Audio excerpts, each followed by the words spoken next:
ಈಗ ರಾಜಕೀಯವಾಗಿ ಹೇಳತಕ್ಕಂಥ ಸ್ತುತಿವಲ್ಲ, ಈಗ ಶುರುವಾಗಿದೆ ಹೇಳೋದ್ರಿಂದ ಅದು ಸ್ವಲ್ಪ ನಮಗೆ ನಾವೇ ಆಪತ್ತು ಅಂದ್ಕೊಂಡಂಗೆ ಆಗ್ತದೆ. ಆ ದೃಷ್ಟಿಯಿಂದ ರಾಜಕೀಯ ಹೇಳ್ತೀನಿ, ಸ್ವಲ್ಪ ಅಕಾಲಿಕ ಮಲೆಗಳೇ ಇದೆ. ಈ 2024ನೇ ಇಸ್ವಿ ಜಗತ್ತಿಗೆ ಅಂತ ಒಳ್ಳೆಯ ಬೆಲೆಗಳಿಲ್ಲ. ನಾವೇನು ಬಾಂಬ್ ಅಂತ ಕರೀತಿರಲ್ಲ, ಅದು ಎಕ್ಸ್ಪೋಸ್ ಆಗೋ ಲಕ್ಷಣ ಇದೆ. ಯುದ್ಧ ಭೀತಿ ಇದೆ. ಜನಗಳು ತಲ್ಲಣ ಆಗುವಂಥ ಜಗತ್ತಿನ ಹೇಳ್ತಿರೋದು ನಡೆಯೋದಲ್ಲ. ಮತ್ತು ಯುದ್ಧ ವಿಧಾನಗಳು, ಆಮೇಲೆ ಅರ್ಥಿಕ್ಸ್ಗಳು, ಈ ಜಲಬಾಧೆ ಮತ್ತೂ ಜಾಸ್ತಿ ಇದೆ, ಜಲಕಂಟಕನೂ ಇದೆ. ಇದರಿಂದ ಜಗತ್ತಿನ ಅತಿ ದೊಡ್ಡ ಸಂತರೊಬ್ಬರು ಕೊಲೆಗೀಡಾದ ಲಕ್ಷಣ ಇದೆ. ಒಂದೆರಡು ಪ್ರಧಾನಿಗಳಿಗೂ ಸಾವಾಗ ಲಕ್ಷಣ ಇದೆ. ಜಗತ್ತಿನಲ್ಲಿ ಅಸ್ಥಿರತೆ ಇದೆ, ಯುದ್ಧ ಭೀತಿ ಇದೆ. ಆ ಬಾಂಬ್ ಬಂದರೆ ಅದು ಎಗ್ರಿಸಿಟಿ ಬೀಳೋ ಲಕ್ಷಣ ಇದೆ. ಅಣು ಬಾಂಬ್ ಅಂತ ಕರಿತಾರೆ ಇಟ್ಟದ್ರಲ್ಲ, ಅದು ಎಕ್ಸ್ಪೋಸ್ ಆಗುವಂಥ ಅವಕಾಶ ಇದೆ. ಅದರಿಂದ ಜಗತ್ತಿಗೆ ವಿನಾಶ, ತೊಂದರೆ ತಾಪದಲ್ಲಾಗ್ತದೆ. ರೋಗ ರುಜಿನಗಳು, ಮತ್ತು ಭೂಕಂಪಗಳು, ಸುನಾಮಿಗಳು. ಹೀಗಾಗಿ ಜಗತ್ತಿಗೆ ಭಾಳ ಅಪಾಯ ಇದೆ 2004ನೇ ಇಸ್ವಿ. ಅದೇ ಇದು ಜಗತ್ತಿಗೆ ನಮ್ಮ ಭಾರತ ದೇಶಕ್ಕೆ ಇಲ್ಲ, ಜಗತ್ತಿಗೆ ಹೇಳಿದ್ದು ನಾನು. ಜಗತ್ತಿಗೆ ಭಾರತನೂ ಸೇರ್ಕೊಳ್ಳುತ್ತದೆ.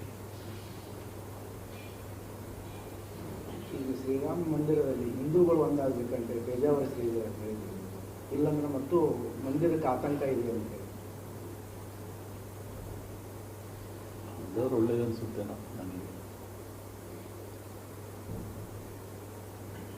ಹಿಂದೂಗಳು ಯಾರನ್ನ ಪ್ರಶ್ನೆ ಮೊದಲು ತೀರ್ಮಾನ ಮಾಡ್ತಾರೆ.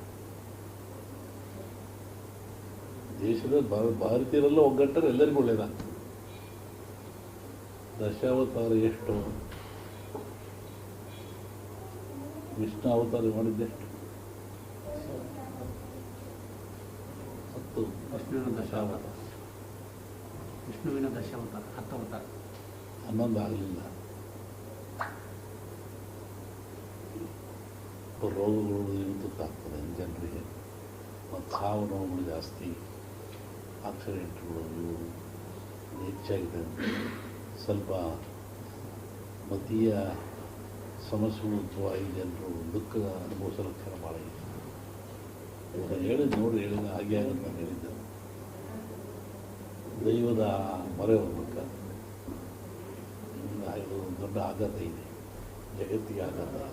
ಪ್ರಧಾನಮಂತ್ರಿಗಳು ಮತ್ತು ದೊಡ್ಡ ಸಂತರು ಅಂತ ಹೇಳಿ ಇವಾಗ ನಮ್ಮ ಭಾರತದ ಇಡೀ ಜಗತ್ತಿನ ಮಟ್ಟದಲ್ಲಿ ನಾನು ಮಾತಾಡಿರೋದು. ಈಗ ಇಂಡಿಯಾ ಬಂದ ಮಾತಾಡಿದ್ದೆ. ಈಗ ಅದು ಕೂಡಲೇ ಹೇಳ್ತೀನಿ ಇಂಡಿಯಾದಲ್ಲಿ. ಈಗ ಪ್ರಧಾನಿ ಅವರಿಗೆ ಹಲವು ಬಾರಿ ಥ್ರೆಟ್ ಆಗಿದೆ, ಈ ಥರದ್ದೆಲ್ಲ ಸಂಚಾಗಿದೆ ಅನ್ನುವಂಥ ಸುದ್ದಿಗಳು ಸಾಕಷ್ಟು ಸಾರಿ ಕೇಳಿದ್ದೀವಿ. ಈಗ ಲೋಕಸಭೆ ಇಲೆಕ್ಷನ್ ಬೇರೆ ಹತ್ತಿರ ಬರ್ತಾ ಇದೆ, ಅದಕ್ಕೆ ಸಂಬಂಧಪಟ್ಟಂಗೆ ಅಂಥ ಸಮಸ್ಯೆ ಕಾಣ್ತಾ ಇಲ್ಲ. ದಶಾವತಾರ 10 ಆಗಿದ್ದು ಅದೆಲ್ಲ ರಾಜಕೀಯದಾಗ ಒಂದು ವಾತಾವರಣ ಸರಿ ಇಲ್ಲ ಮಾಡಿದೆ. ಯುಗಾದಿ ಹೇಳ್ತೀನಿ ಏನಾಗುತ್ತೆ ಅನ್ನೋದು ಹೇಳ್ತೀನಿ. ಸೂಕ್ಷ್ಮವಾಗಿ ದಶಾವತಾರವನ್ನು ಹೇಳಿದ್ದೀನಿ.